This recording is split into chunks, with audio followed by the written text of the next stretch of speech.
Ya'juj dan Ma'juj adalah dua nama suku dari turunan Adam, sama dengan kita manusia. Nabi SAW sebutkan ciri-ciri mereka. Mata mereka sobekannya kecil sehingga mata mereka kelihatan seperti sipit, tapi bola matanya besar. Mereka memiliki rambut yang keriting dan mereka memiliki poster yang umumnya seperti poster manusia. Hanya saja mereka ini memang menjadi fitnah, tanda-tanda hari kiamat. Mereka tidak berbaur dengan manusia yang lain. Salah seorang di antara mereka tahu kalau dia akan mati kalau sudah memiliki anak 1000. Tidak ada pengikutnya dari manusia biasa. Pada saat saya pelajari tentang Ya'juj Ma'juj ini tingkat 3 kuliah, kurang lebih waktu itu tahun 96, 97, dosen saya membuka kitabnya membahas masalah ini. Saya sempat tanya sendiri, saya bilang, Syekh, jumlahnya Ya'juj Ma'juj itu berapa banyak? Dia bilang tidak terhitung jumlahnya. Karena ada hadis yang berbunyi mereka akan mendatangi sebuah sungai, kalau tidak salah namanya Sungai Tibria. Sungai itu sekarang ada, besar. Bayangkan sungai ya, airnya banyak mengalir. Kata Nabi SAW, mereka akan mampir dan minum di situ. Mereka semua minum air sungai itu, dan yang terakhir dari mereka datang sudah nggak dapat air. Artinya air sungainya habis diminum. Bayangin berapa banyak jumlahnya tuh. Satu Jakarta aja sekarang kalau minum air sungai Ciliwung nggak habis. Mungkin nggak bakal habis kalau satu Indonesia pun minum. Bayangkan berapa banyak jumlah mereka tuh. Tidak terhitung. Nanti kan kita bacakan ayat-ayatnya tentunya. Banyak sekali ayat berhubungan dengan masalah itu. Tapi yang jelas pada saat itu Nabi SAW mengatakan, Allah berfirman kepada Isa, berkata, wahai Isa, aku akan mengeluarkan hamba-hambaku yang tidak ada seorang pun dari kalian bisa mengalahkannya, termasuk Isa alaihissalam, nggak bisa mengalahkan.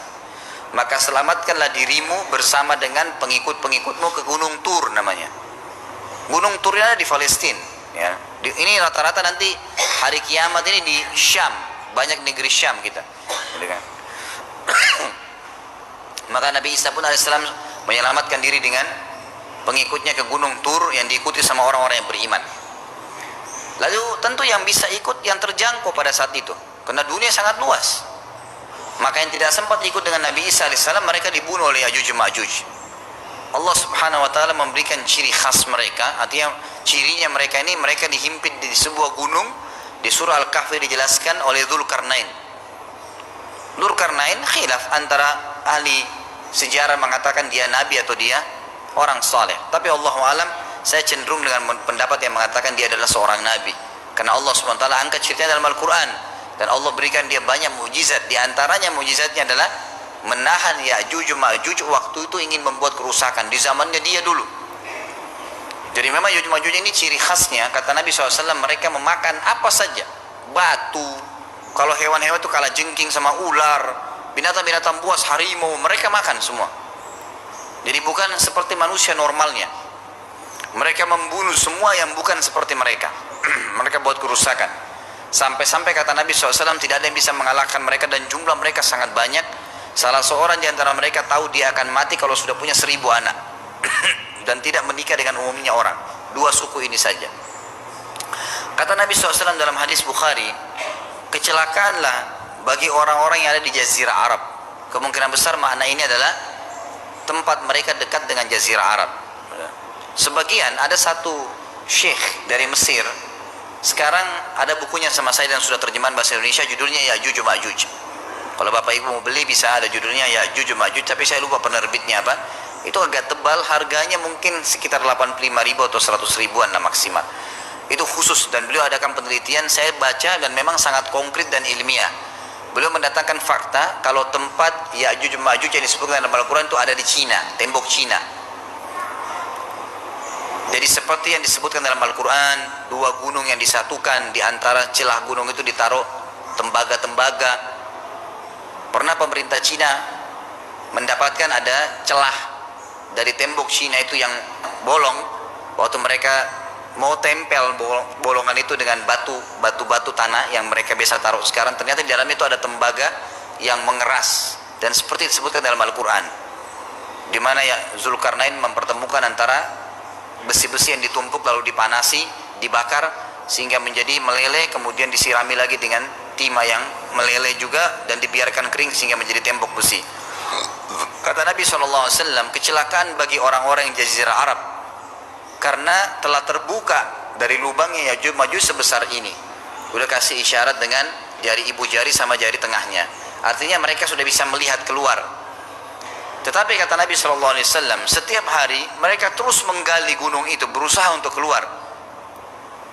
Pada saat mereka tiba di malam hari, mereka capek, mereka mengatakan besok kita lanjutin. Mereka bangun besok pagi, gunungnya kembali utuh lagi. Sampai nanti waktu di mana Allah izinkan mereka keluar. Pada saat mereka keluar, maka mereka akan mulai membuat kerusakan. Ada di halaman 82 ya. Al-Anbiya 96 sampai 97 ayatnya. Ingatlah hingga apabila dibukakan tembok Ya'juj Ma'juj, bolong, jebol, dan mereka turun dengan cepat dari gunung-gunung itu, dari seluruh tempat yang tinggi.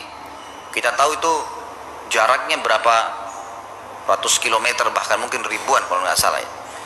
Semuanya itu akan dipenuhi Ya'juj Ma'juj, dan telah dekatlah, kalau sudah terjadi itu, kedatangan janji yang benar, maksudnya hari kebangkitan. Maka tiba-tiba terbelalaklah mata orang-orang kafir. Mereka berkata, aduhai celaka kami, sesungguhnya kami dalam kelalaian tentang ini, bahkan kami adalah orang-orang yang zalim. Kenapa? Karena Ya'juj Ma'juj tidak lihat apakah kafir atau beriman. Mereka tidak butuh, bukan seperti Dajjal ya. Dajjal butuh jadi pengikutnya, oke, aman. Ini enggak, siapa saja ditemuin dibunuh. Dia enggak pandang, enggak mau tanya kamu dari suku mana, kamu agama apa, tidak dipandang. Orang-orang muslim pada saat itu, orang-orang muslim pada saat itu yang ikut dengan Nabi Isa AS berhasil selamat. Walaupun pada saat itu di muka bumi umumnya orang sudah beriman. Yang dimaksud di sini orang-orang kafir adalah adanya orang-orang yang masuk Islam karena terpaksa, karena mereka tidak terlalu faham pada saat itu, lalu mereka menganggap remeh informasi dari Nabi Isa AS. Maka mereka terbelalak matanya karena dibunuh oleh Ya'juj Ma'juj. Kata Nabi SAW di dalam hadis sahih riwayat Imam Bukhari, bahwasanya Ya'juj Ma'juj akan membunuh siapapun yang mereka temui. Bahkan pada saat mereka sudah merasa menguasai bumi, mereka melepaskan anak-anak panah mereka ke langit, lalu Allah menurunkan anak-anak panah mereka sebagai fitnah, dipenuhi dengan darah. Maka mereka berkata, kami telah membunuh semua yang ada di bumi dan semua yang ada di langit. Maka sebagai penutup dalam bahasan itu kata Nabi SAW, Allah lalu mengizinkan Isa untuk berdoa kepada Allah agar memusnahkan mereka. Maka Isa AS pun akhirnya berdoa, meminta kepada Allah Subhanahu Wa Taala agar mereka semua dimusnahkan. Maka pada saat itu pun Allah Subhanahu Wa Taala menurunkan kepada mereka hama. Sebagian hadis menyebutkan serangga kecil seperti cacing, banyak sekali yang menimpa tubuh-tubuh mereka, setiap orang satu, dan itu membuat mereka mati. Membuat mereka mati, dan mereka mati seketika semuanya. Jadi secara bersamaan semuanya meninggal. Allahu a'lam waktu itu berapa ratus juta jumlah orang Ya'juj Ma'juj pada saat itu, tapi semuanya akan mati dan seluruh muka bumi dipenuhi dengan jasad mereka. Setelah itu Nabi Isa AS pun berdoa kepada Allah Subhanahu Wa Taala agar menghilangkan jasad-jasad mereka yang baunya sudah luar biasa waktu saat itu disebutkan dalam hadis. Maka Allah Subhanahu Wa Taala mengabulkan dan mengutus dari arah barat burung-burung yang lehernya panjang dan pelatuk mulutnya besar, yang memegang setiap jasad Ya'juj diambil, diangkat, setiap orang satu burung. Bayangkan berapa banyak miliaran burung pada saat itu. Kita nggak tahu bagaimana, Allahu a'lam, tapi ini wahyu, penyampaian informasi yang pasti. Diambil, kemudian jasad-jasad mereka dilempar ke lautan. Lalu Allah SWT turunkan hujan. Pada saat turun hujan, maka hujan tersebut membersihkan semua bekas-bekas mereka, kotoran mereka, darahnya segala bersih. Maka bumi kembali subur lagi.